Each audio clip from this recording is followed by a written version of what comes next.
just realizing like, oh, we're doing this thing together and we're in this together and like we're excited to figure it out together. That was really refreshing to be in a situation where I didn't feel like I had to pretend like I had all the answers. There was a sense of like childlike play. Did we all just become best friends?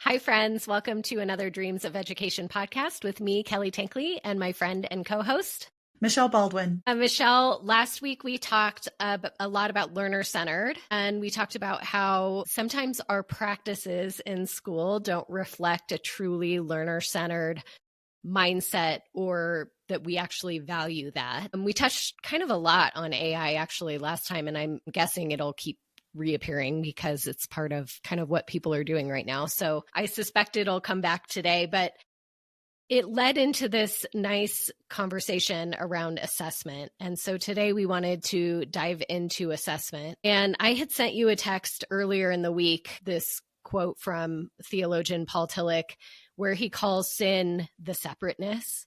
And I was thinking about how much of that quote unquote sin we see in schools, of this separateness of kids not feeling like they belong, kids not really being seen in their learning. Again, it's maybe calling ourselves learner-centered, but not having practices that are truly learner-centered. And it was making me think about in our assessment practices, how often we create unfounded stress as teachers, or if AI is grading, the unfounded stress that's coming from AI as we hand back a paper. And I was thinking specifically about when I was a kid, having, they would pass back the papers in class and you'd sit there, and most of the time you and I had the perfect score at the top and like could sit up straight and feel proud about that. But I remember a handful of times getting that paper back and seeing red marks on it and the score circled at the top and it being less than perfect, and the immediate sense of shame and isolation. Even though I was surrounded by classmates and my teacher, it's this immediately isolating, you feel like you're in it alone because the learning's over. There's nothing you can do now. And so it's this isolating, like, now I don't belong here. I don't know what I'm doing here. And I think about how our practices create that environment of not belonging, not being learner-centered, even as we say that they are. I wonder if you had any of those experiences in your own schooling, or, I even think of the kids I taught, and when I would do that practice of handing back papers in class and the immediate, hunching of shoulders, they'd shove the paper to the back of their desk. Maybe their, tears would fill their eyes and they'd kind of look for something to keep them busy. But how isolating that is in that moment when it doesn't need to be that. Right. You know how ubiquitous that scene is when anytime you watch a movie or a TV show that takes place anywhere around a school, there is a scene where that happens. And I just think that obviously is weighed enough on writers that they include that in their scenes in their film. And also, you think of The Christmas Story has that scene where he's so proud of this amazing work of art that he's turned in, and he gets it back, and it's just immediate. You can see the shame and embarrassment and frustration. As you said earlier, most of the time I didn't experience the shame because the game of school for me was pretty easy. However, I watched a lot of my friends. I was also one of the teachers who contributed to that when I would hand back things. And I also saw my own children and how that came back to them. And I was thinking as you were talking about it, how getting a paper back, for example, with a red letter or number circled on the top, sometimes is the end of the feedback that those kids get on a particular assignment, let's say. And I'm like, it's not feedback. That's an endpoint. It's usually the quote unquote feedback that we get. And I always question it, even as a teacher, what are they what are we supposed to do with this? As a student, I was like, well, this is just telling me that I don't measure up. Right. For whatever reason. There wasn't an opportunity for me to go back and redo it, which I know a lot of schools have implemented those types of practices in an effort to make it more iterative. But even, the papers that the rough draft type of papers and things that I would get back that would be all marked up, they may have suggestions on it. Like the one I always got was, run on sentences. And that was feedback I got from probably third grade until I graduated college. And the reason I kept getting that feedback is because somebody would write run on sentence on my paper, and I had no idea what that meant or what to do about it. And so part of it is it also ends the teaching, like that communal process of learning alongside, because that's just not how that practice works. Right. I think we were going to talk a little bit about assessment, measurement, and reporting. In the fact that assessment itself is not a grade. Grading is maybe part of assessment, but when we truly look at sitting beside the root of assessment, sitting beside helping, giving feedback, and then how do I measure that child's progress here? That cannot be an endpoint, because otherwise that's like, as we said, that's where the learning and the teaching stop. How do we help keep moving forward? And then how do we report that? And that's why we do things differently in Anastasis. I wanted to bring up that I don't want to say the word radicalized necessarily, but the, learning and teaching epiphany for me was, I was working at a suburban school district in Omaha, Nebraska, and the school district brought in Ken O'Connor, and he and Jay McTighe had written some books about grading for learning. And the thing about grading for learning for me is, as I was listening to Ken speak, reading the book, going through all the activities with him, I was like, it felt like I feel... So obvious when you It is. If you're a listener and you haven't read anything about grading for learning, I recommend that you do, but also it's more about taking practices out of the grading aspect that are harmful to kids in actually accurately reporting their learning. So for example, if you're taking points off a test because a child didn't put their name at the top of the paper, that is grading a behavior, not the academic progress of what they know and are able to do. And we know a lot of our kids, especially if they are neurodivergent, if they struggle with executive functioning skills, that sometimes they just want to get started, right? Because they're thinking of all the things that they want to do on an assignment or a test. I got to get it out before it's gone. Exactly. Right? And so the name on the top of the test or the paper or whatever it happens to be isn't their focus right now. And so we're grading a behavior that takes away from what that kid actually knows and is able to do. You had said at one point in a discussion we had offline about sometimes teachers make tests that have different types of weight for a multiple choice versus a true false versus an essay versus a diagram, even if it's all in one test. And so the behavior that the teacher is doing there is some math that may not work for the student. I'll give an example. My youngest daughter was in a speech class, and the entire test, the first page was multiple choice, second was true false, third page was essay, fourth page was diagram. And whatever topic it was for speech that they had to be tested on, she failed the first page, the multiple choice, didn't get her. Oh, then there was matching also. And the test was designed so that if you missed one in matching, you missed two because they match. Yeah. She failed that. She failed the true false. She got 100% on the essay and 100% on the diagram, and she failed the test. And so I went and talked with that. And then you have kids like me who my spiritual gift happens to be multiple choice and matching. Even if I know nothing, I can nail those. Who would have maybe gotten an A on that, because then I'm going to use the way that I answered the multiple choice and the matching to formulate my short answer. I don't actually have to know any of it. I'm just good at deducing. You're really good at taking tests together, and good at taking tests. And so it goes back then. Okay. So if my daughter failed that test, I went and had a conversation. The timeliness of this was almost too good to be true, because we had just been doing grading for learning with Ken O'Connor. Okay. I worked in the district office, went and had a conversation with the teacher in the same district of my child and said, what does she know and is able to do? This tells me she doesn't read the test very well, but these 2 pages show me that she understands the content. And he said, yeah, but she still failed the test.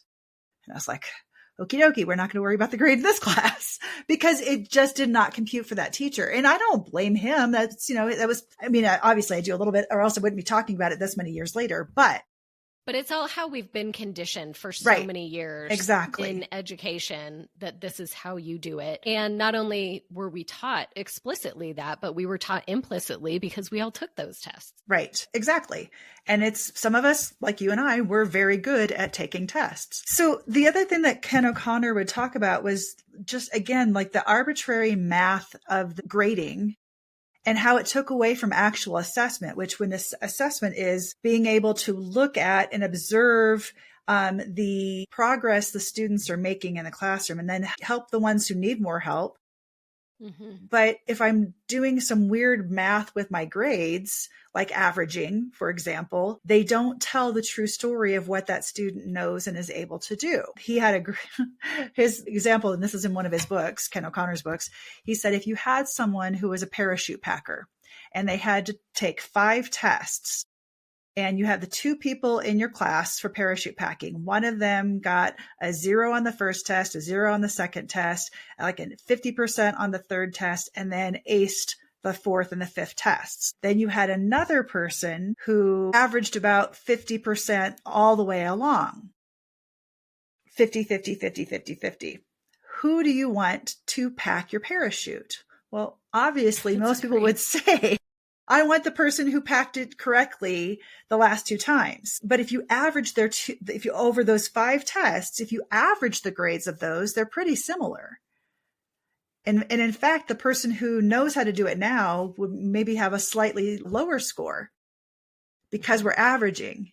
So when we use math in a way in grading to try and show the average of where kids are, and you and I have talked many times about there's no such thing as average, it distorts where they've actually made progress, what they know, where they still need help. And it masks the learning that actually happened, because you're not seeing the growth that was there. You're only seeing, like you're saying, the average of those things. Effectively, it tells us nothing. We have no understanding of what that learning looks like now. And I think about how much what shows up on most report cards is averages, right? It's the average of everything we've done in math all year long, and we're going to call it a B. And I'm like, and then we're going to pass that to the next teacher and say they're a B student in math. And you're like, what does that even mean? Do they struggle with numbers and numeracy, the operations? Do they struggle with fractions? What is it? Or do they always leave their name off the paper and lose 5 points? You know what I mean? Like it gives us nothing useful. Do they have homework that is supposed to be practice? And then they bomb on the practice. Is that being graded? Because should you be grading practice? Or just don't turn it in because, right? Again, as my brother was like, I don't care about this. And so I'm not going to do it because I already know how to do it. And so I'm just going to pass the test. There are so many care about the grades. There's so many kids who either don't care about homework, or because, again, as we had mentioned earlier, there are executive functioning skills that I did the homework, I left it at home. It's in my backpack, I can't find it. Now, again, if we're grading homework, then we're grading behavior, because it takes a lot for any kind of activity to go into his kid's backpack at school and then go home and then bring it back. And I know that we've done, like you and I did it for years, but we are really punishing kids who don't have a certain level of skills, and then they're never taught those skills. Right. And I understand as a teacher, it's frustrating when you're like, I know that you can do this. I just need you to bring me the piece of paper, right? Like it can be so frustrating as the teacher. Just put it in your backpack. Let's make a plan, those kind of things. And as we're talking, I'm realizing how ableist absolutely and privileged that thought process is, because you're going, I'm expecting you to do what I can do. Mm-hmm. And I'm expecting that of you as a child. I'm expecting that of you, like you said, regardless of your neurodivergence or your executive functioning skills, your or anything home else, life, like, any of those things, right? And the right. interesting thing that I look back at now is I wonder, when we got ranked and sorted by GPA in high school, and all, like, a bunch of my friends, we were towards the top. It makes me think back, like, at how elitist we were treated. Yes. Because we were the good students. But I also think, like, I know that there were kids in my high school who didn't get good grades at all, who were brilliant, but their brilliance wasn't measured in a way that put them in the upper 5% of their class, or whatever it happened to be. When we use assessment and grading as a ranking and sorting tool, we really devalue so many things that are important.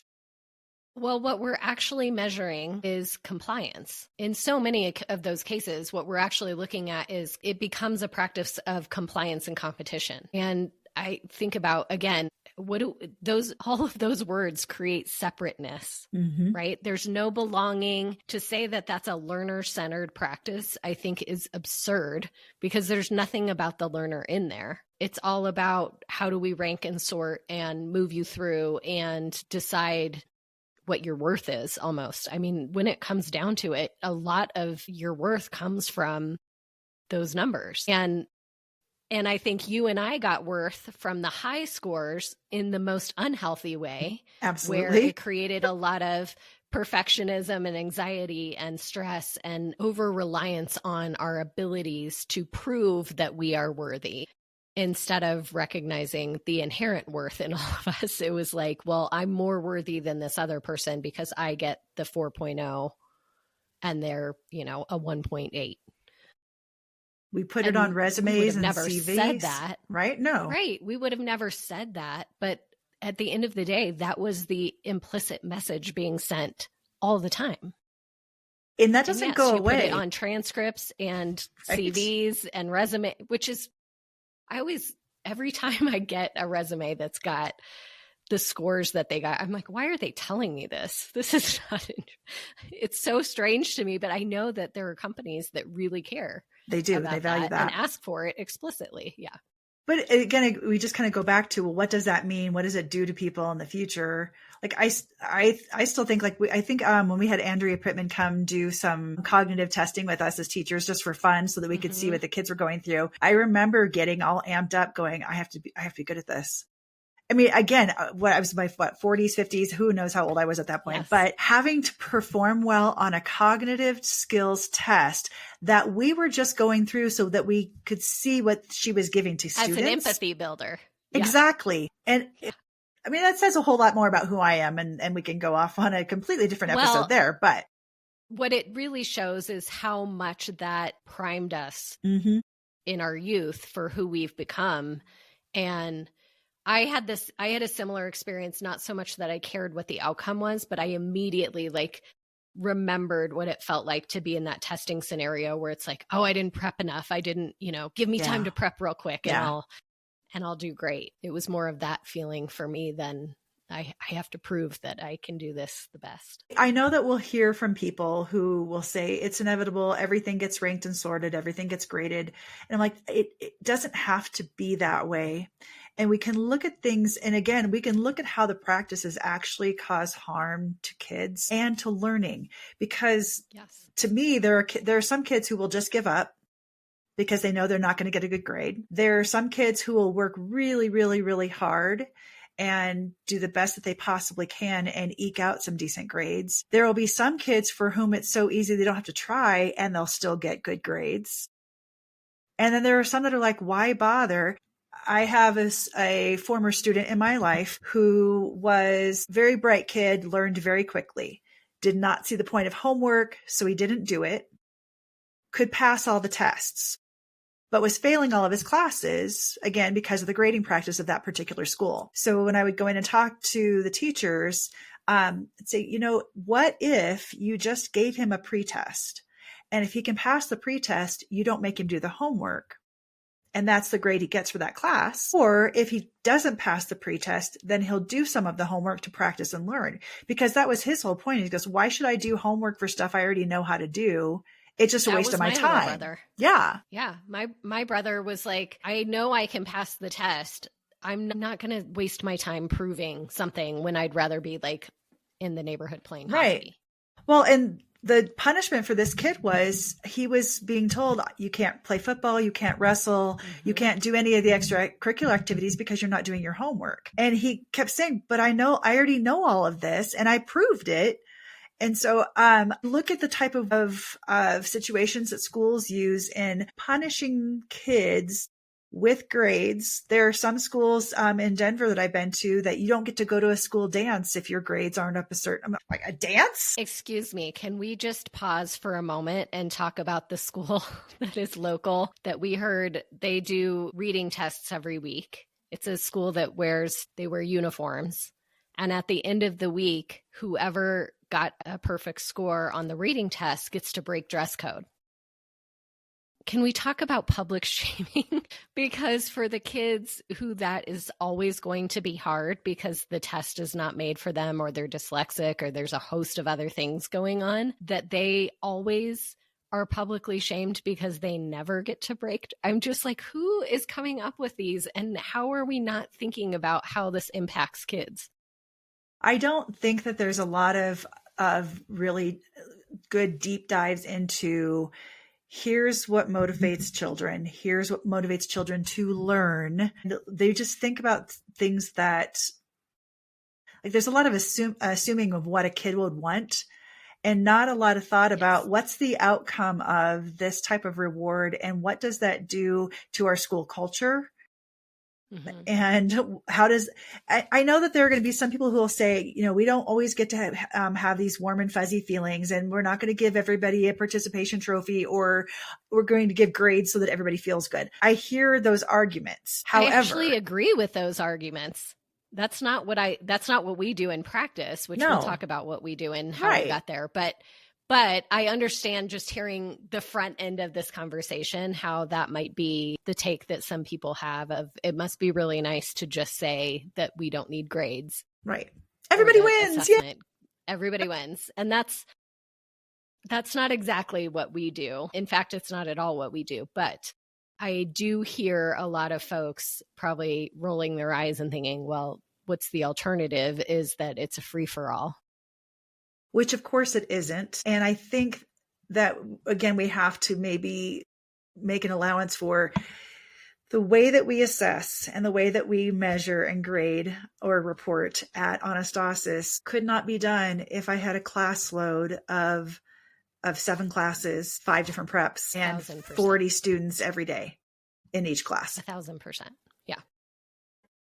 I think that we've made the point over and over and over again through different episodes that the way that most classrooms look today is not sustainable for true learning. If you want to get kids through a system, stamp something on their forehead saying graduated and done, and then you can release them into the wild and say we've done our job, then the way that currently things are happening, sure, go for it. I also don't know how that can be equitable ever. Even the best teachers, the best of intention, the school's best intentions, the setup is not built for it to truly be equitable in that way. Right. And, we've both been hearing from lots of people saying AI can solve that problem. No, it can't. Stop saying it. Stop trying. It's like fetch.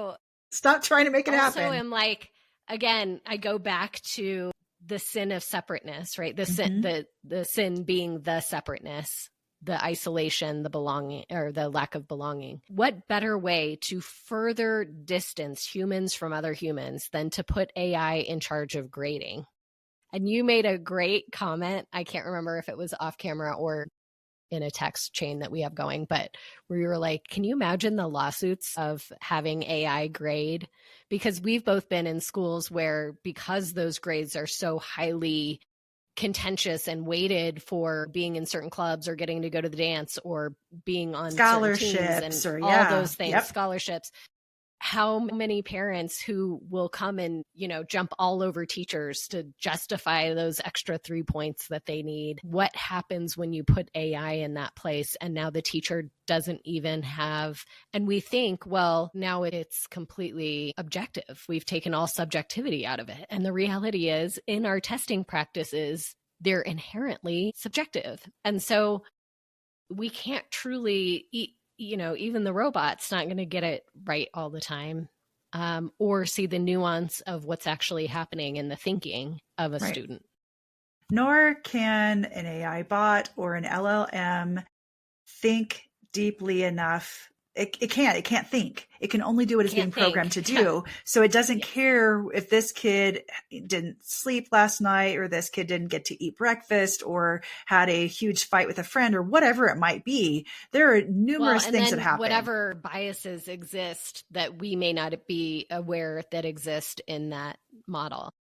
Who programmed the AI grading tool? Mm-hmm. What biases do they have? We already know, we've already seen examples of kids of color, kids who are sick, kids who don't get to come to school every day. Neurodivergent. All of these things that AI grading tools are already biased against those kids. So why would we even consider using them in any way, shape, or form in assessment or in grading? Absolutely not.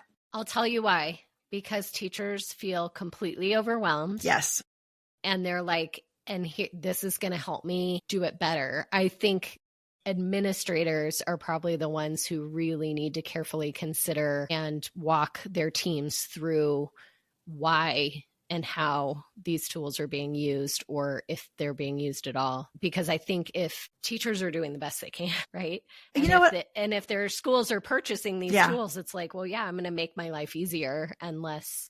And that's how they're being sold. And so I really put the onus on the AI tech evangelists in our schools. The salespeople are always going to try to sell you and say, oh, this will make your life so much easier. They've been saying that over the last, in my teaching career of 30 years. I've heard that over and over and over again, and not a single tool. And they are very good at their job. Of course they are. Very convincing. And they bring cute little puppets and things with them. No, spreadsheets absolutely made my life easier because I didn't have to do that all by hand. No problem there. Okay. Doing the work that takes a human to do, because I care about the kids, because I know each kid and I know what's happening in their minds as they're asking questions and learning. If I outsourced that to something that is programmed by someone else, or even if I programmed it, it still doesn't know the kids. And now I've got an AI tech evangelist in my school pumping up the tech director and all of the administrators who have purchase power. And they're going to purchase these packages for teachers who may want them and may or may not want them. And now who really gets hurt is the kid.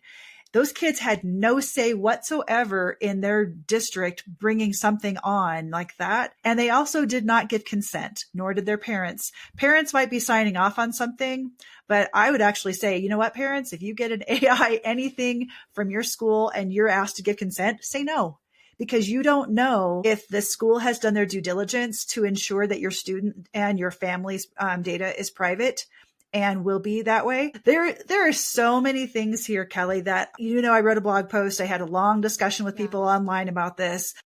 There's too much unknown, and there's too much being sold to say that this can fix this problem, that the problem has been created to have a solution to fix. Well, and if anybody knows you and I, we are the cutting edge of who uses technology. Like we are the first ones to go and use it and explore it and think about how it can be used with kids. So this is not coming from people who are tech hesitant. This is coming from people who are very much tech forward. And asterisk, we have learned to look at everything through the lens of students first. And so that becomes our lens of how might this do unintended harm? How might this separate and break up relationship? How might this? And so we're looking at it, I think, from a little different lens than somebody who is in a big district, has 475 students a week, and is just like treading water to stay afloat. Right. And I also will say this, if we talk about how important how important it is to be a good teacher, to really understand the needs of your students, to be able to give them the information that they need as well as the feedback that they need. If we continue to outsource that to a technology that is not proven yet, then you're also helping to make the case that you're not necessary. Mm-hmm. And which I don't believe to be true. No, and I don't believe most humans believe that a robot should take the place of a teacher. I don't think that they believe that, or a technology of some sort. But when the more we give and say, sure, I'll outsource that part of my teaching to a tool, you're now saying, well, this part of who I am as a professional isn't as important. And I'm like, every time we admit a little bit of that, we give away something that we didn't intend to give away. Yeah. So let's talk about how we thought about assessment at Anastasis and the measuring and reporting. And let's start with the first year, because in the first year and second year, I think maybe third. How long did it take? No, us? It was that first year. Third, we were figuring it out. Yeah. The first year we used a tool that felt like it might work for us because we knew that through an inquiry-based lens, we couldn't do your traditional ABCD grading or S plus E, whatever. We couldn't do that kind of grading. And we had a sense that if we could do more competency-based, standards-based, that might help us capture the story a little bit better. And so we started out with a product that was sold to us as, it's going to be great. You can go standard by standard and competency by competency. You can add your own competencies and you can assess students. Do you remember using that first tool? Yeah. The red, green, yellow yep. tool? And heaven forbid anybody got a red, because that made that, again, it sounds like a stoplight, right? And parents, when I said, oh, no, it doesn't mean that there's anything wrong. It just means that either this particular skill is brand new, they're still learning it, they're just not there yet. But when you see red, again, all of us kind of have that red mark on your paper. That's something that says something's wrong. Yes. And on top of that, they were still so used, they were all coming out of a system that was ABCD, very that kind of a model. And so immediately, though we weren't using that language, they would go, well, this is an F. And you're right. like, no, that's not what we're communicating here. But we're so conditioned by that system that it was very natural for them to like, I'm going to add up all of the greens, I'm going to add up the yellows, and I'm going to average them all, and my student's failing. And we're like, that's not what we're saying here. So that was one of the problems. Do you remember the other problem with that first one? I do remember having to got rid of it. We had to put in an assignment for each standard. But the way that we were teaching and in through inquiry, there were a lot of standards, very different standards, that we could be observing students and sitting beside them and figuring out their progress. And the tool didn't work for that because there were multiple standards happening, but they didn't fit in the way that the program was done. It wanted one assignment per standard. Assessment. Yes. You'd have to put the same assessment or assignment in 18 times to hit all the standards that actually got hit. That part didn't work well. The other piece I was thinking of is because we didn't have grade levels. So none of our students were in kindergarten or first grade or second. We had kids who were working at multiple quote unquote grade levels of standards, but the program only allowed them to be in the grade level that we entered them in because it wouldn't let you capture the data of they're working above grade level or below grade level in any way. And so we ended up having to create multiple versions of that kid in every grade level that they were, to truly show what they were doing. And it was, talk about time consuming. It was ridiculous. It also just showed us that there isn't a package. We weren't using packaged curriculum. Why should we use a package for our reporting system? And this is, I think we had to have that experience to realize like, oh, there's nothing that's really going to work. We had one other that I think I changed mid-year. I think we changed in the middle of the first year what assessment reporting system we were using. Second year. Was it the second year? Yeah. For some reason, I thought it was like midway through and we were just like pivot now because this isn't working. But so the second one that we used was supposed to be better because it would allow you to put in an assignment and then tag standards from different areas that the kids were learning from. Still think it kept us to one grade, whatever grade level they were entered in, they had to stay in. And it solved some problems and created new problems, if I remember correctly. Like it still didn't really fit. And it wouldn't let us put in the things that mattered to us. So in other words, it only had the Common Core standards and it didn't let us put in our own things. Right. And I know that there's some people, a lot of families who didn't really understand Common Core standards. And we had looked across Colorado state standards, other national Next generation standards, science standards. Yeah. And a lot of different disciplines have their own set of standards, which was nice to be able at least to look across. Yeah. But it's still their package system did not work for us because it was holding us back from being able to do what we wanted to be able to accurately report on what kids were doing. The other thing that stands out to me about those two systems is it was all of the onus and everything was on the teacher. So in other words, the students didn't really have it wasn't changing or helping them see their learning differently.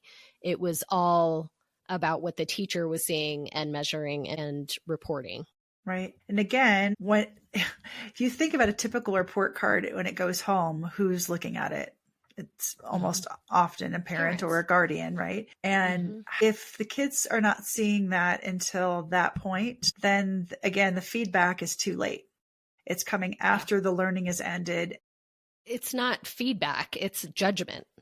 I mean, let's call it what it is. It's a final judgment. And now we're moving on. And mom and dad are either thrilled with us or very upset with us. Somewhere in the middle, indifference, maybe, who knows? Or indifference, right. So we started really, when all of this was going on, it was like, okay, none of this is working. We're going to have to design our own thing. And I remember sitting in the campfire room with whiteboards everywhere. And we just said, the prompt was, what do we want the youngest student? We named them by name. What do we want this student to look like when they leave Anastasis as an 8th grader? What do we want them to take with them?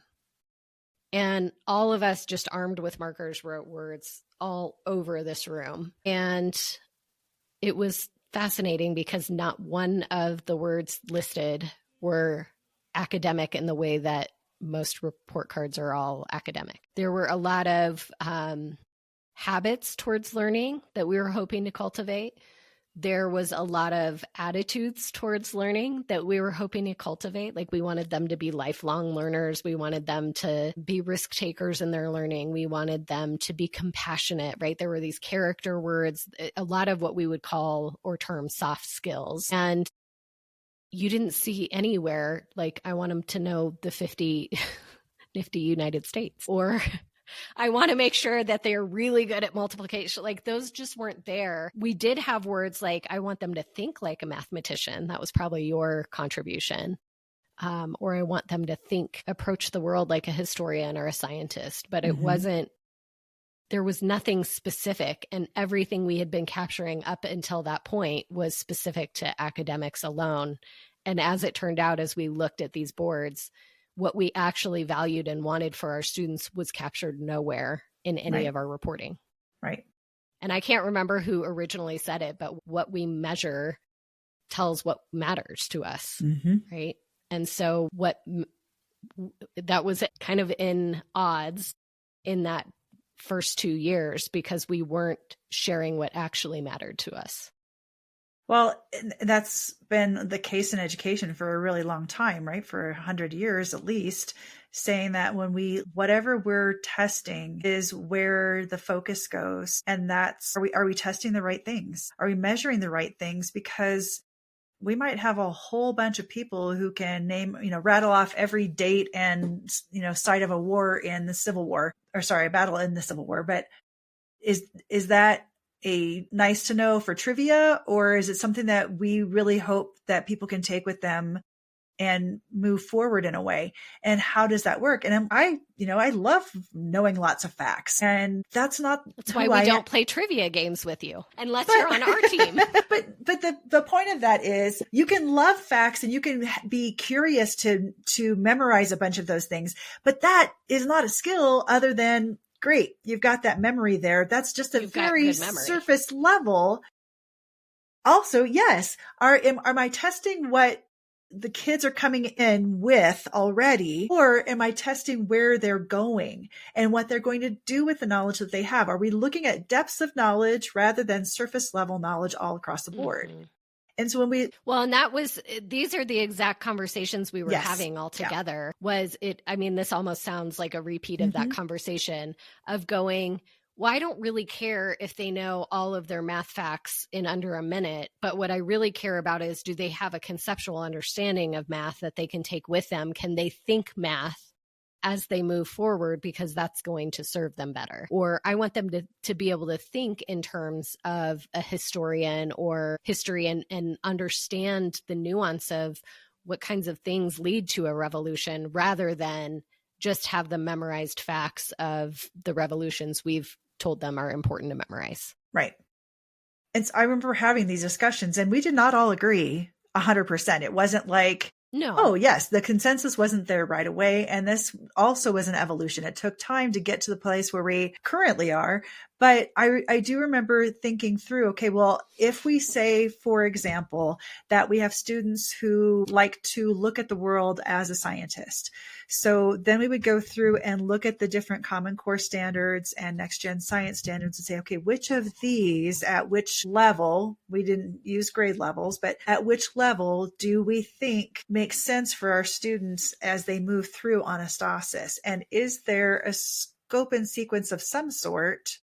Not necessarily directing the teaching of it, but looking at, okay, when they're in this primary class, we expect that they will be able to do A, B, C, D, E. And then by the time they move into the next few classes, that those skills will have grown into much bigger skills and competencies, and also are still aligned with standards. So again, it wasn't just honestly, the next generation were the easiest to do that with, because they're written as inquiry-based questions. So for us, that was the easiest. The Common Core was the hardest, because it was like so arbitrary the way that some of that is listed in Common Core. And it was like, well, is this what we value at that level? Right. Or in this range of levels, is that what we value? Which changed, I think, how we approach it.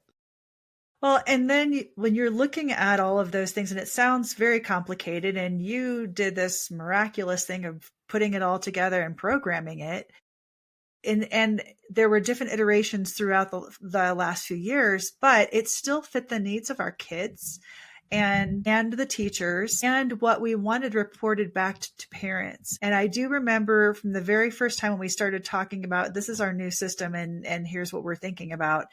Parents are like, I have so much more information. They didn't always know what to do with it, but they did say, we get more information from this type of reporting than we've ever had from a report card. And for some of them, they loved it. For others, they struggled with it because it was a lot of information. Reduce it down to a letter for me, so I know. Right. We got a lot of that. Yeah. Right?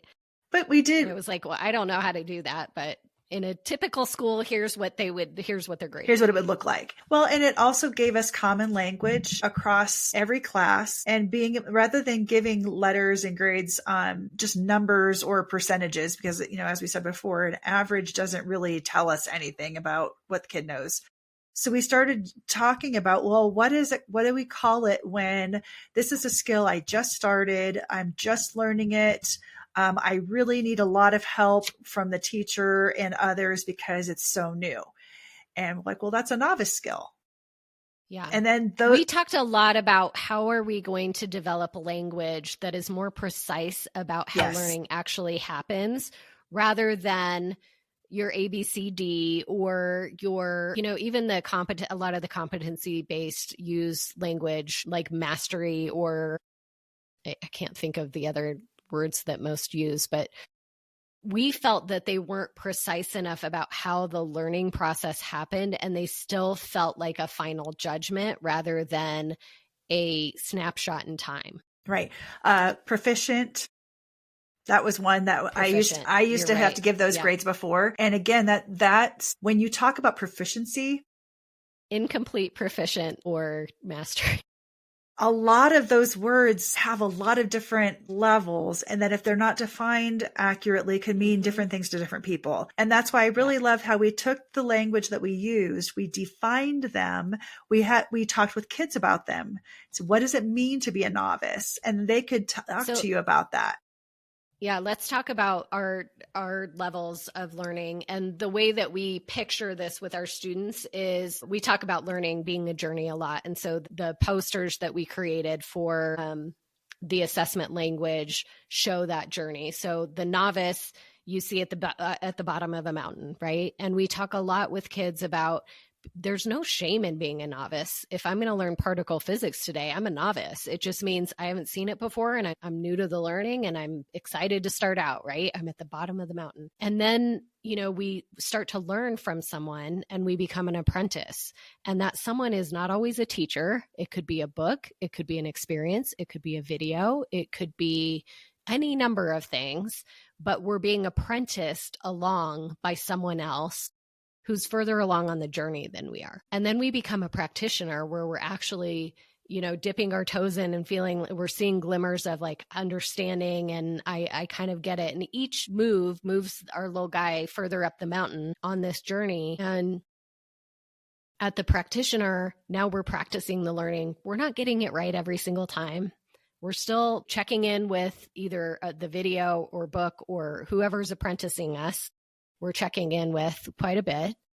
And then we become the scholar who's learning. And I love the scholar language over mastery because though they have mastered a lot of those skills, a scholar is somebody who keeps questioning. Right. The learning doesn't stop. The learning doesn't stop. And then we added, I don't think we had it from the beginning, correct me if I'm wrong, the changemaker we added. So we added changemaker because what we realized is what we really want for kids is not only do they know it, but what connections are they making to other learning and what are they doing with that learning that's meaningful? Can they teach it to somebody else? Yes. And so we added the changemaker, but we tell kids like, you might be a practitioner one day and drop back to a novice the very next because a new question has arisen that makes it shaky again. And that happens all the time in inquiry. And so taking away any of the deficit-focused language that's rooted in shame, we said, let's show you how learning actually works so that you have language to talk about where you're at in your learning. And I think about so often how much assessment is done to students rather than for and with students. And the whole reason we're assessing is to impact the learning. That should be why we're assessing. I don't think that's how it usually happens, but that should be why we're assessing is how is it impacting the learning? How is it changing our interactions tomorrow? How is it helping us further reflect and refine and understand and make the next goal if we don't have a good idea of where we're really at? And just as you were saying with when the grade comes and it's low because the multiple choice were wrong, but the essay and the diagramming shows that we nailed it, that doesn't tell me precisely where I am. It doesn't show anything about my cognition and how I'm thinking about those skills or that learning. And so much of that cognition is unseen by teachers. And so if we're not involving the student in that process, we may say, well, you're a scholar, you got the answer right. If you had asked me at any point in my learning, do you really understand this? I would have said, I don't understand. No, I'm an apprentice at best. I'm just good at memorizing. or I figured out the game of how to pass your test. So if you had actually involved me in that process and said, listen, this learning is for you, you're the one who takes it with you beyond this classroom, I would have said, I'm not ready to move beyond this classroom because I don't really understand any of it. But our practices don't give any room for that nuance at all. So there's so much power in self-assessment. We talk all of the time about metacognition and reflection and how important that is. And to actually, I say how important that is to actually keep the learning in the brain in a way that it's sticky, is helping me to, okay, now what do I do next? What's coming next? It's not just I passed that test, I'm done. The language that we use, novice, apprentice, practitioner, scholar, change maker. That is a spectrum. And kids learned that sometimes you're going to move up and down on that spectrum. It is not I'm going up the steps and I'm never going back down. They realized it was fluid, dynamic. It was empowering for them because, again, rather than, well, I'm an A student. What are you? Oh, I'm an F student. That language is no longer a part of this. There were kids who were reluctant often to call themselves a novice. And we would stop and have conversations about that and say, I know that some of us are just learning this today, but you put yourself on practitioner. Why do you think it's hard to call yourself a novice? And they could be very vulnerable because, again, we had built a culture where there was a lot of trust and all that. So much of this had to have the right culture. Yes. Yeah. You couldn't do this with a bunch of kids you didn't know. And they couldn't do it if they didn't trust their classmates either. But they would have conversations to say, well, I didn't want people to think that I was stupid. So we would redefine at the time, okay, does a novice have anything to do with your intelligence? And they were like, no, it's just, so one of my students said, well, I've been playing piano for 3 years and this person next to me has never played piano. So I'm a practitioner and she's a novice. It's not because I'm a better piano player than she is. I just have more experience. And they were the ones who brought that up in my class. And I'm just sitting there going, these kids are brilliant. Yeah. I didn't have to say any of that. I will say that a lot of what we did with that assessment language, it didn't just show up in assessment times. Right. And what I mean by that is we might be reading a children's book in metanoia, Harold and the Purple Crayon, whatever it was, right? We might be reading something in metanoia and we'd stop along the way and say, where do you think they are in their journey right now?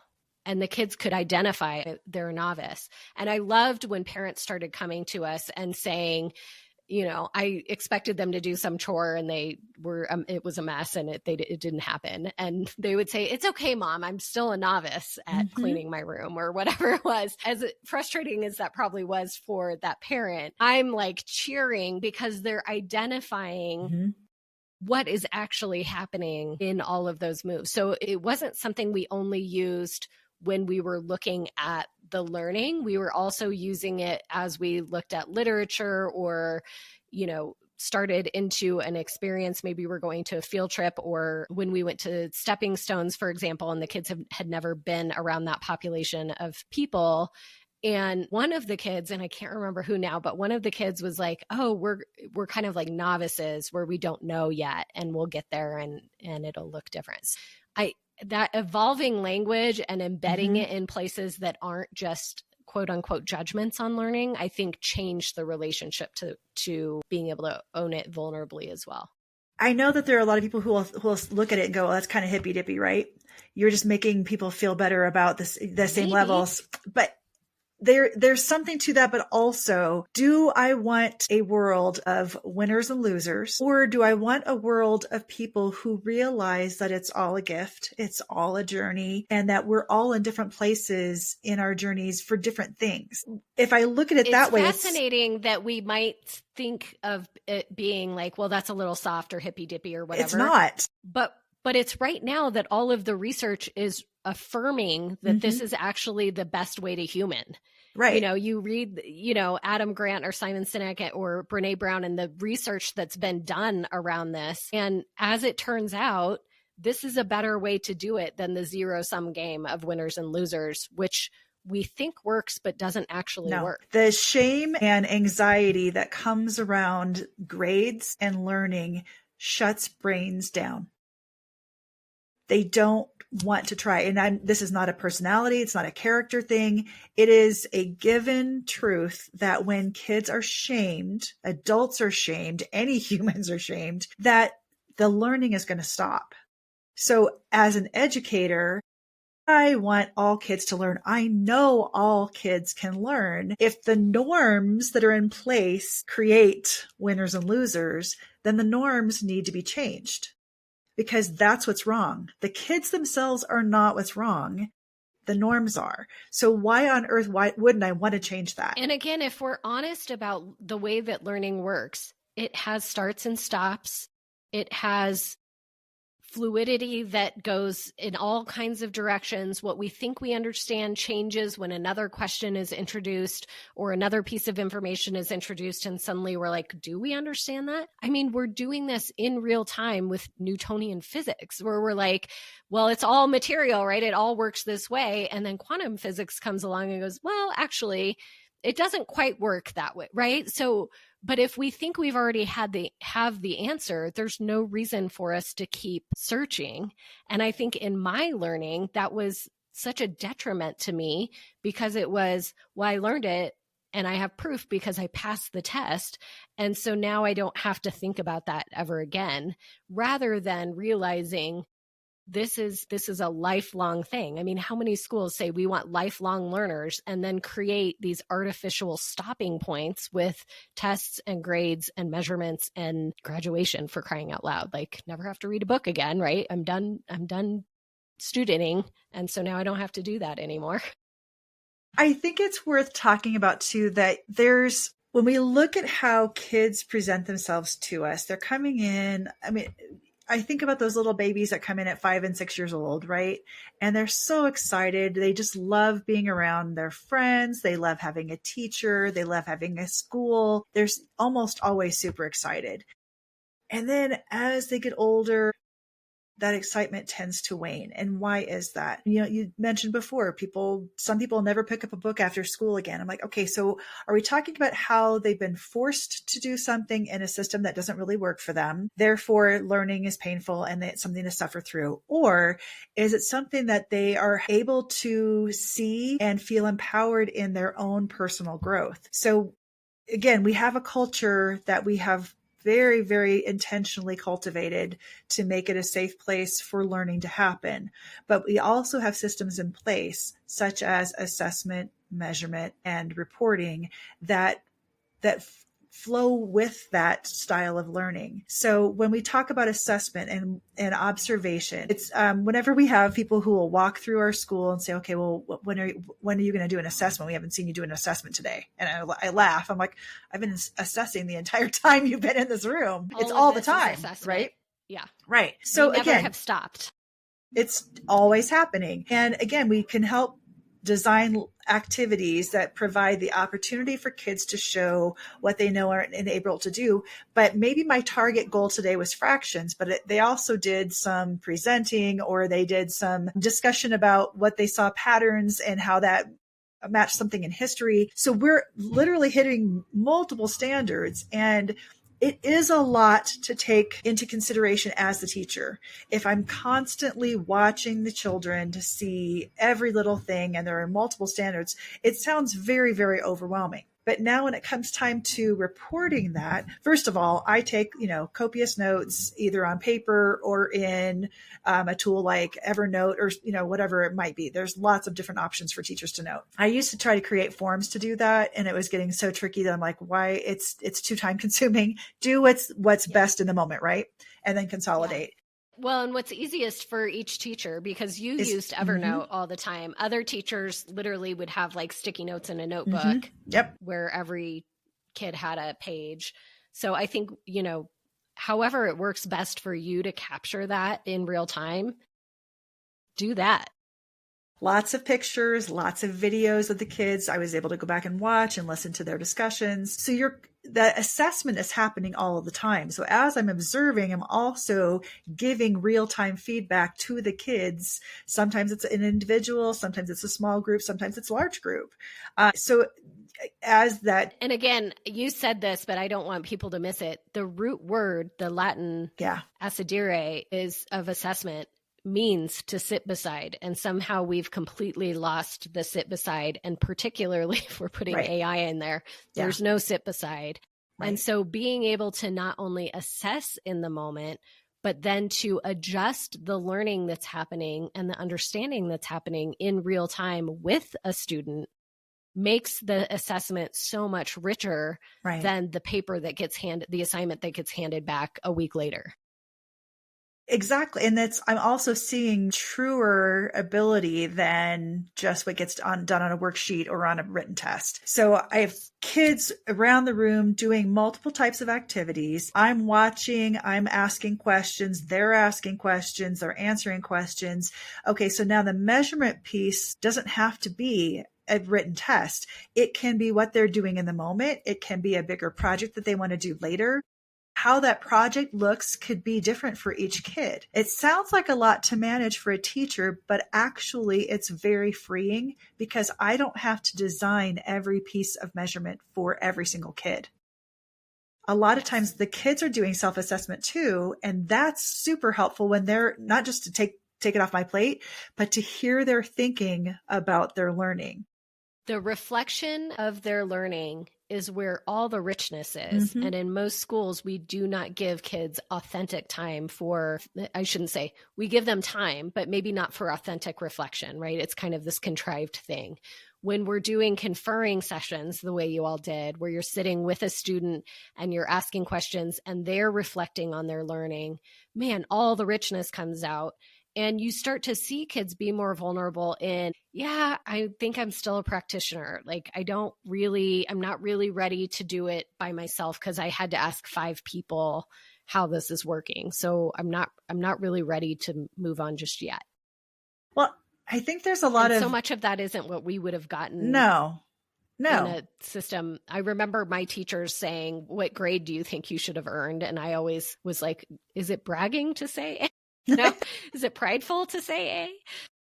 But that's just, I think a lot of people don't trust kids and that they're automatically assume that kids will try to lie or cheat or whatever. And I'm like, a certain percentage of kids, maybe. In our situation, that just didn't really happen that often, if ever, in some classes. But it was also because we were so explicit, whole group, about talking. We often talked about in metanoia that you're here for you. Right. Your parents, are kind enough to send you to the school and care about you enough to send you here. But at the end of the day, you can tell me that you understand everything. I'll believe you. I will trust that you're telling me the right thing. But the only person you're going to help or hurt if that is not true is you. So you decide, what do you want to bring to pack in your backpack that you're going to bring with you all your life, that you're going to be able to lean back on all your life. And I think those conversations and just the realness that we shared with kids, and I shared a lot of my story, all the teachers shared a lot of their stories of, I just passed the test and it only hurt me when I left that situation and I didn't actually have any of that to take with me. That hurt me. It didn't hurt any of my teachers. They don't care. They're not still thinking about it. And so helping them understand, why is it that we're here? Why is it that we're showing up? It's for your benefit. I'm here to help you. I'm here to be your champion, but I can only do that really well if you are honest with how things are going for you. Right. And I think that coupled with kind of the culture, the language, made it possible for that vulnerability to happen. Well, even self-discovery. I remember we did a pattern fair one year and kids were all different levels of doing different things. They all chose their different kind of pattern. I had one student who really didn't do a whole lot of work leading up to it. I always, give kids some kind of deadlines to, okay, I'd really like for you to have your project idea by this time and I'd like you to meet with me. And this particular student was kind of just being lackadaisical about it. I saw it. I kept pushing, but I didn't push enough to force this kid to do anything. More interested in all of the social dynamics all the time. Yep. As some kids are. And I remember the night before the fair, I got an email from the student's mom and she was panicked because they were doing everything very, very, very last minute. And she said, "What do I do?" And I responded and said, "Nothing." And she said, but he won't be ready. And I said, he's going to be embarrassed. He won't be ready. Maybe. And then she was also like, "Oh yeah, you don't give a grade So I said, let's just see what happens. So he did piece something together. It was interesting, and it could have been so much better had he, done more of the work. But the best part of that whole thing was after the fact, we were all doing reflection together as a group and individually. And he said, I learned that I don't like to think about time management. I like to do things at the last minute. And I said, I sometimes am that way too. Tell me more. And he was like, well, I put things off to the last minute and then I don't do as good of a job as I think I really could do. And I said, okay, so you know this about yourself now. What else do you think you could learn about yourself to help you get to a place where you're proud of what you do because you did put enough work in? And then he wrote a whole piece about it and how he's like, sometimes it's okay to be last minute because maybe you just don't care a whole lot, or maybe you care more and you'd really like to learn more. What kind of habits can you do at home, or what kind of habits can you do during class? He was brilliant in what he came up with after the fact. I remember because you sent that student down to me to show me the reflection. And I remember having the conversation because I was just reading some book on creativity. I can't think of what it would have been, but that talked about how a lot of creative people, the procrastination is part of the process because it's like percolating in there. And so I said, sometimes it's not that you are being lazy. Sometimes it's just that procrastination is helping give your brain time to work out.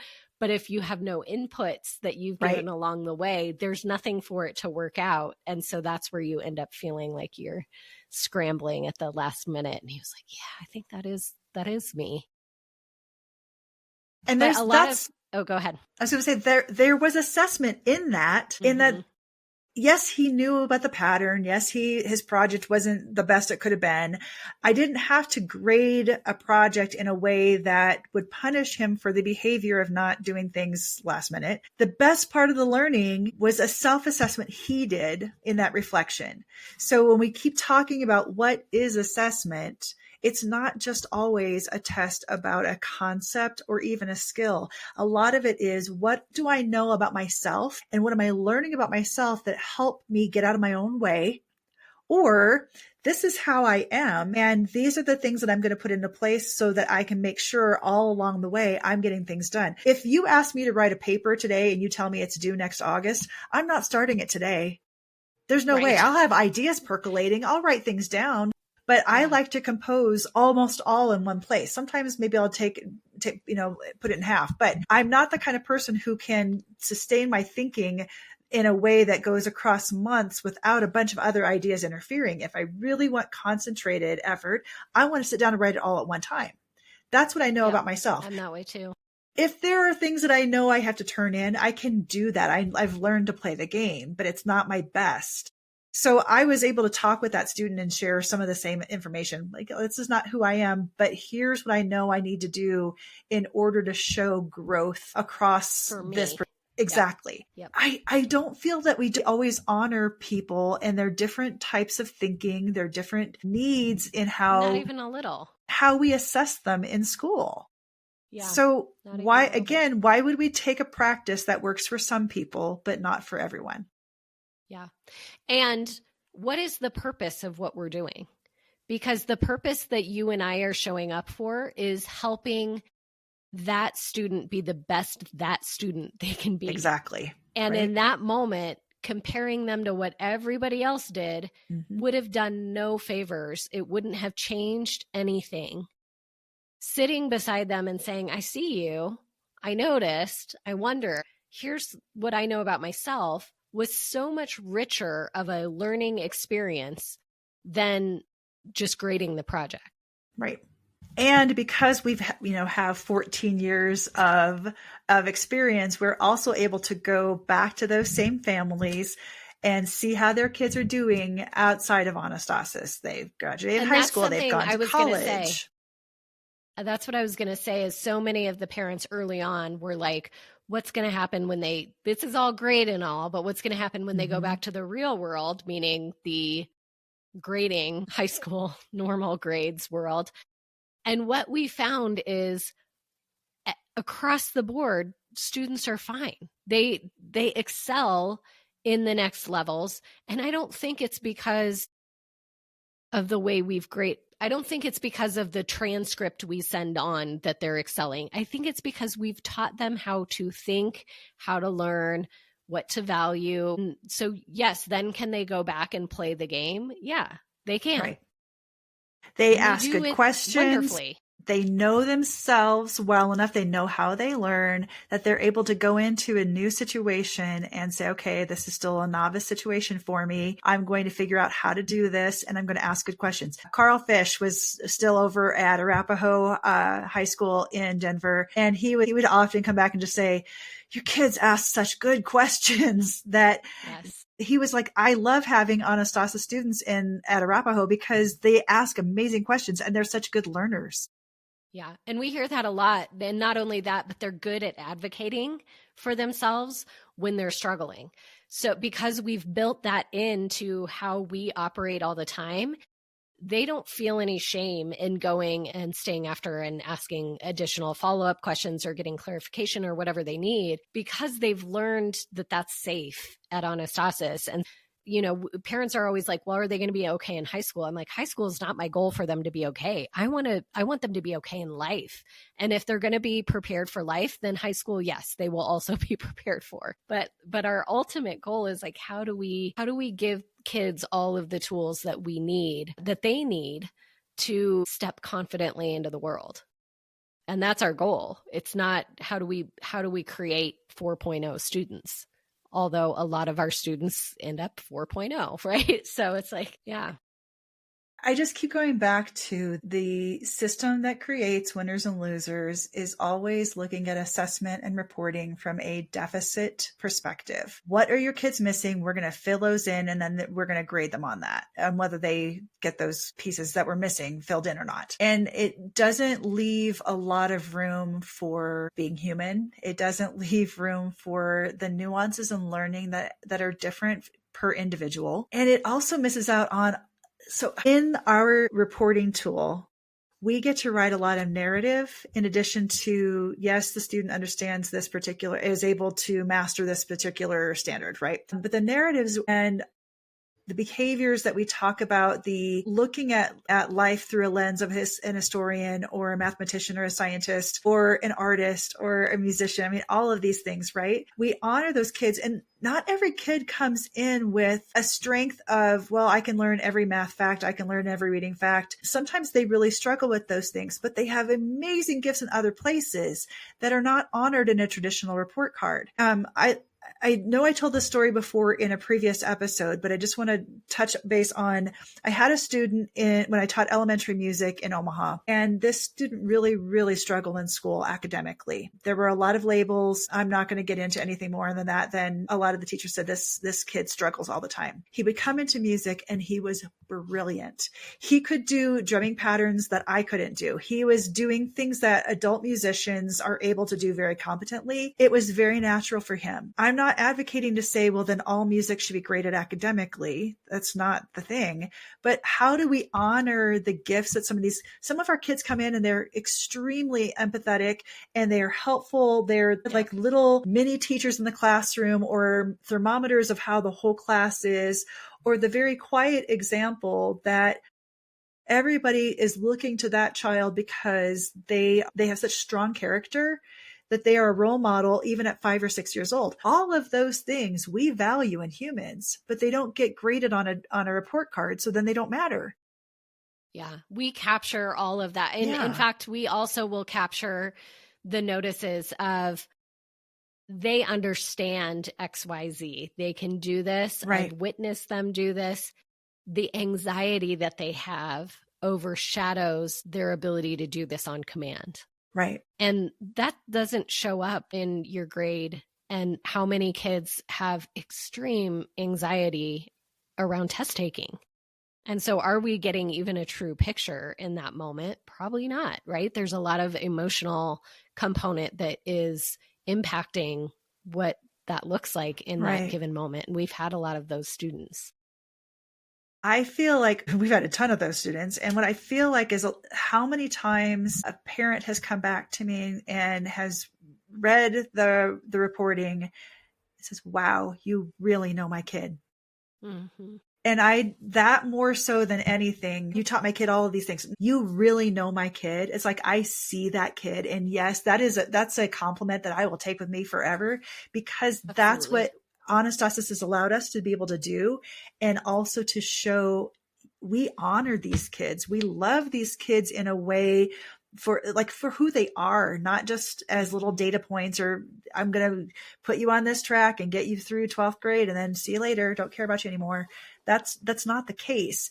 I don't think you have to love every kid in a way that, oh, they're my favorite. I think it is just seeing them for who they are and honoring them, that is a form of love that I feel as a teacher I can give to every kid who I have in my class. And the reality is, when you get to know them that well, it becomes that much easier. It's much easier to distance yourself from someone when you've not taken the time to get to know them, when AI is grading everything they do, when they're just a disruption in class. Like, that's an easy kid to write off. When you get to know that child and you're having regular conversation and you're understanding where some of that is coming from, or you're seeing life through their perspective, and you're like, yeah, that makes it so much easier to have that loving relationship where you're seeing them as fully human, versus it's so easy when we see them as data points to not have those same feelings. Right. I know that there's, like a lot of law enforcement and doctors and lawyers who will say that they have to have that detachment. Otherwise, it's too heavy to carry. At some point in my teaching career, I get that did sometimes.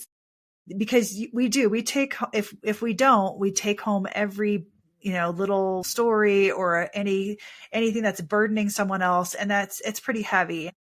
Sometimes you have to wall up a little bit. However, if you wall up too much, and as you said, we see them as just a grade in a grade book, rather than this is the kid who really loves snakes. And this is the one that, oh my gosh, if you start talking about soccer, you'll be talking for 3 hours.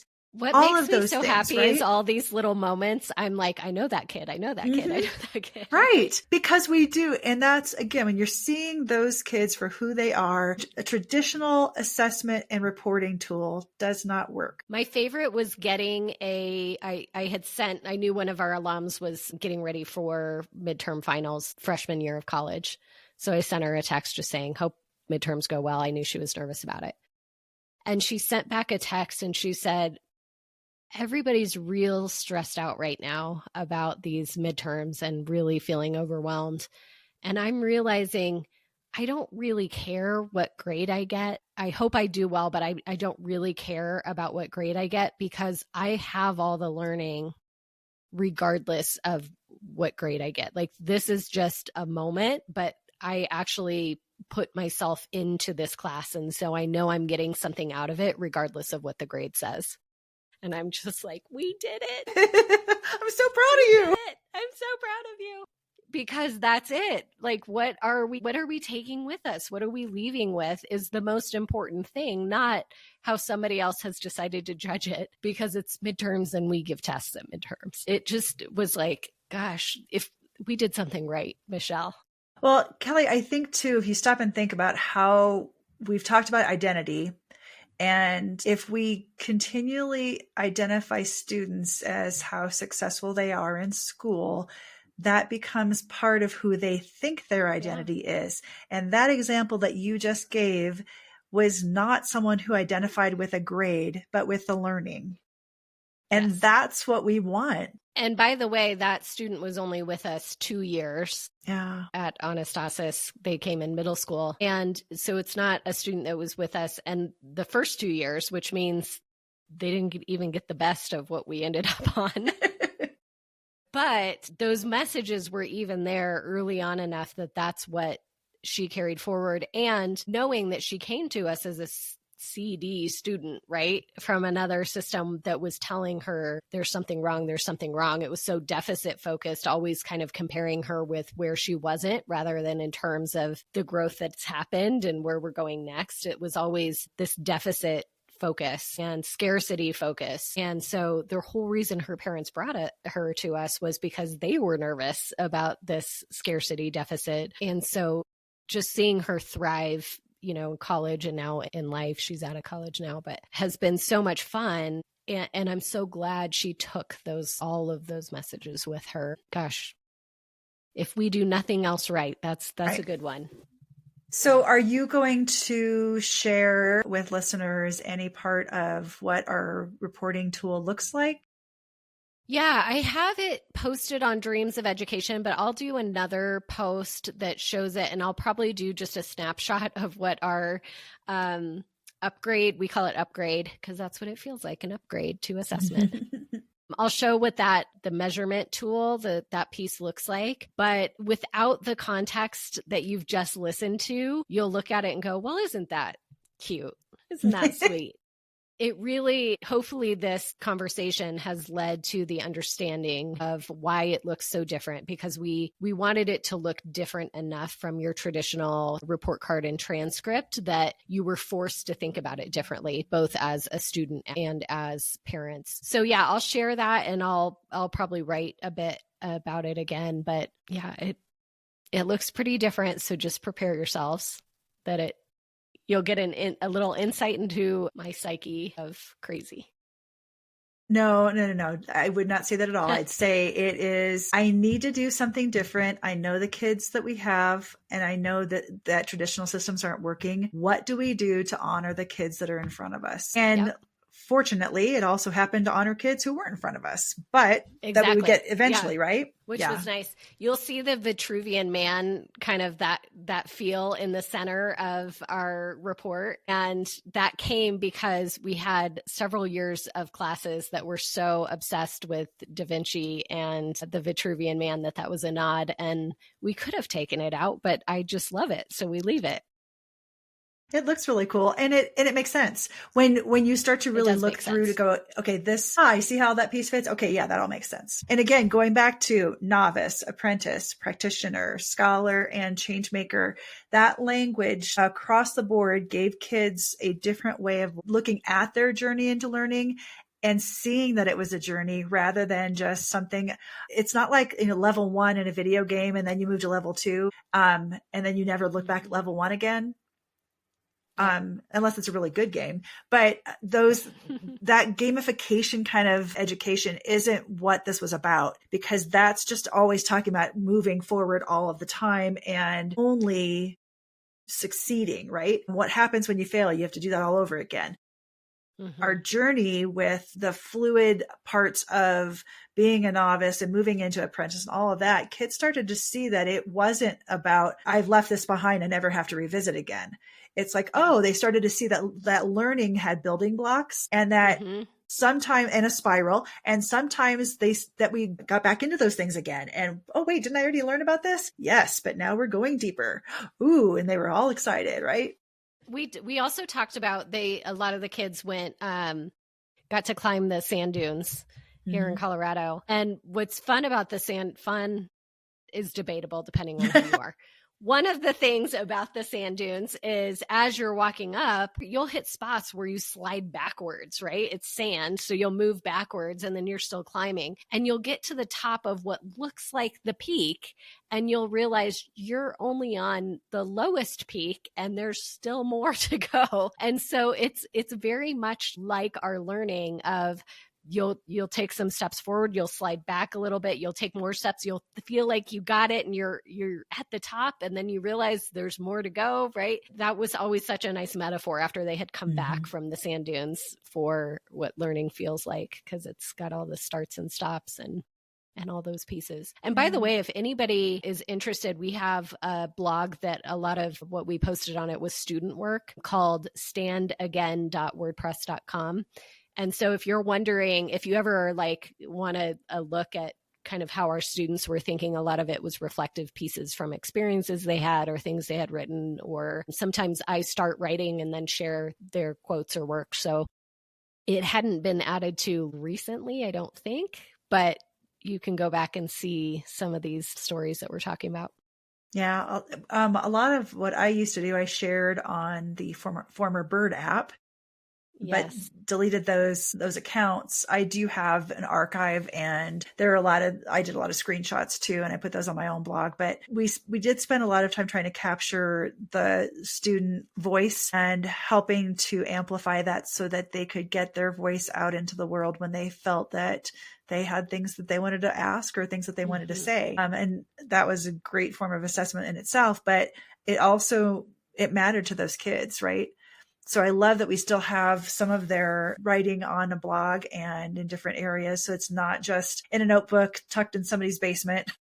Yeah. That they'll find in 5 years and go, oh, hey, cool. I wrote that. And some of it we put on Instagram, which is Team Anastasis on Instagram. But those different places that we exist online, you can follow and see some of their journey. And I talk a lot about it from the educator perspective on my own blog. But yeah, it's fun to see their actual writing and kind of how you can see the depth of reflection, the things that they're thinking about and talking about. And I'm still, when I go back and reread them, gobsmacked at how profound some of their reflections and thoughts and connections were. So they're fun to look at. I would say that if you are in a position where you are either on a committee that's considering how assessment and grading and reporting looks, and or you are a leader who has some control over that, the best place that we started was simply by thinking and asking the question collectively, what is it that we want our students to take with them beyond our classroom? What do we hope that they have beyond this? Because I think when you start there, the conversation gets better and you can at least say, are we measuring what we say matters? That's a good starting place. And like Michelle said, we did not all agree at once. It took a lot of iterations, several weeks, I think maybe even a month, maybe two, where we were actually going through and arguing for words or crossing out or categorizing and trying to like hone down, because we started with hundreds of words and we're like, okay, this isn't reasonable to look at all of this, but this is kind of like this. And does this capture what we were thinking about? And that process, even those conversations were so rich and important for us to have that by the time we were finished, we had buy-in from all of us of we care about this. And right. Well, and I think it's important to get the roadblocks out of the way. Don't start from a place of, well, we have to stay with the system that we have because it's what colleges and universities need. No, they don't. No, they don't. They will take any kind of transcript. They will take any kind of transcript. In fact, quite a few of them are leading other colleges and universities. Yeah. Was that Harvard?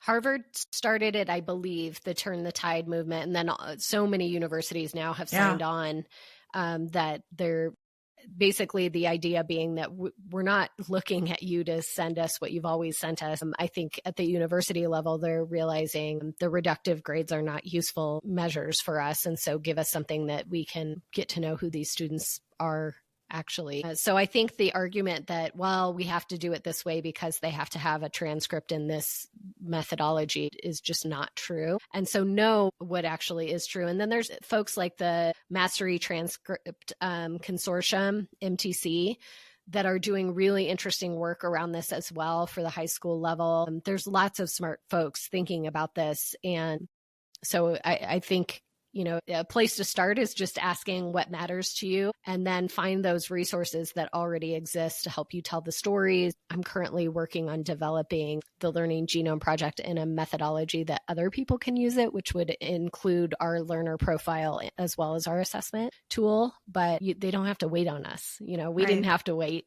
We just start making moves and reconsidering what it is you value, how you're capturing that, how you're telling that story on behalf of students. Again, it's hard to say you're learner-centered and then have practices that don't align with that. And if you're not showing them in the assessment that they're inherently worthy and their worth is coming from a letter grade or a score of some kind, I think that's worth re-examining. Well, and you can say it's okay to fail, but then you have these practices in assessment that prove the opposite. It's not, I don't know that we're doing what we need to do. You can look around at there are a lot of schools that maybe they'll call themselves innovative. I'm not sure that that's always the right term, but that do grading differently and reporting differently. There are other countries outside of the United States. Mm-hmm. Imagine that.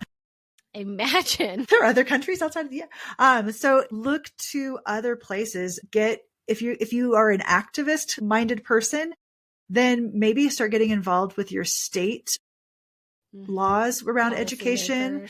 There are provinces in Canada that have implemented competency-based grades versus traditional grades. There are other districts in Colorado as well. There are other places that are doing things differently. They may not be where I would want to be right now, but there's still forward motion. So it's not always, well, we have to do this because it's the way that we've always done it. And we know nobody likes to say that. I don't think so anyway, but we hear it a lot, especially when it comes to systems in schools. Yes. I would just say, don't think that it's as fixed as you might imagine, whether you're thinking about your local school or you're thinking about, from a district perspective or what happens when they leave our school. It's not as fixed as you might imagine. Our kids go into public schools and schools that grade very traditionally. We send the exact upgrade system that we have and all of the data that we've collected. We work with, I think we talked in previous episodes about how we partner with the local district to create IEPs, and they are always asking for grades, and we've worked with them so they now understand and are like, this is brilliant. So don't assume that just because everybody else is doing something that it's as fixed as you might imagine. It's much more able to be changed and rethought than I think we always consider. I think that's about all I have to say about that for today. I mean, I have lots more to say, but as you can see, this is one of those that fires me up a little bit. What do we want to talk about next week? Do we have ideas? I don't know. I think it's a busy time of year. We'll be able to probably record one more before the new year. Yeah. Yeah. I would love to do questions and answers from people who are listening. I was just going to say, it'd be a good Q&A. Yeah. Okay, so the way that we do it is it gets released a week before. So the Q&As wouldn't come through till January. Maybe we need to do that then. But let's still ask for those anyway, because I would love to know what questions folks have or notices or comments. So if you want to either leave those on Podbean or Apple or on one of our blogs. You can message us on Blue Sky. There are lots of ways. What's your handle on Blue Sky? And then what's mine? Mine is Michelle K. Baldwin. And mine's K. Tenkely at what is it? At Blue Sky. Bluesky.social, yeah. Okay. So KTENKELY. I'll put it in our show notes too, so people can follow us there. But any of those places, you can send us questions or thoughts or whatever you want, and we'll incorporate it into one of our next episodes. So yeah, onward. Onward. Hey, Michelle, where else can people find you online? I blog at avenue4learning.com, and the 4 is the actual number 4, not the word 4, avenue4learning.com. And you can find me at dreamsofeducation.wordpress.com, which is my original blog. You can also find me at ktsplace.com, which is where I share a bunch of resources and kind of projects that we're currently working on. And we are both on Blue Sky at the moment, but not as active as we once were on our favorite bird. Come find us and connect with us in other places, and we look forward to connecting with you.